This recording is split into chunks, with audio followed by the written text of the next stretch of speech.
Hi, welcome to Shop Stop. Today we're going to talk about squares, specifically framing squares. A framing square is one of the most versatile tools you can have in your shop.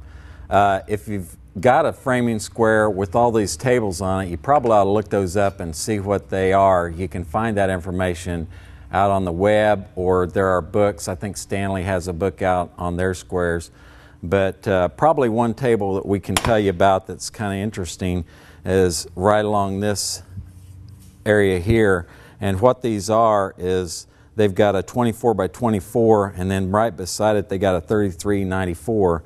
And what that is if you put a brace up that was, you wanted it 24 inches over and 24 inches down, the hypotenuse would be 33.94. So those give you the hypotenuse of those lengths. I think one of the nice things about these framing squares is that, you know, they were designed a long time ago, way before we had calculators and those types of things. So all of these numbers on the tables are so you can calculate different things without the use of a calculator. So they're pretty handy in that framework, I suppose. That's why they call it a framing square. Yes. Anyway, what we're going to show you today is how to check your square for square, and then we're going to show you how to square your square up. First of all, you need to get a piece of board with a straight edge, and then lay the tongue of that across that straight edge and draw you a line. Flip it over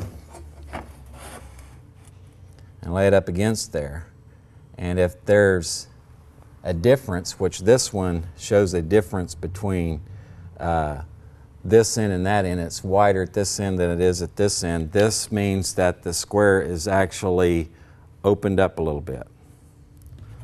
So how do we correct that?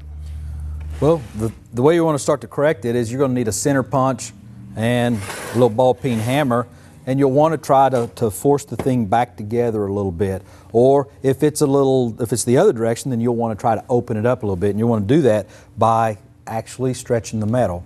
Okay, and the way we're going to stretch it, like Randy said, is with a ball peen hammer and a center punch. And you want to do this on the tongue part of this square, and you'll want to work down in the lower end of it. If the lines were less than 90, you'd want to work on the inside edge. Over 90, you want to work on the outside edge. We're over 90, so we want to work on this edge right here. And what you do is somewhere along these small marks is you want to put some center punch marks and just go along there and put a couple in there and then recheck your square. What those center punch marks will do is it's actually stretching the metal in this little small area and making it, bending it back around.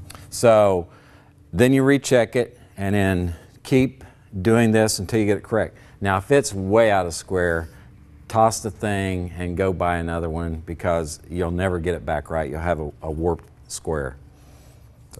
That's it this week on Shop Stop. We'll see you next time.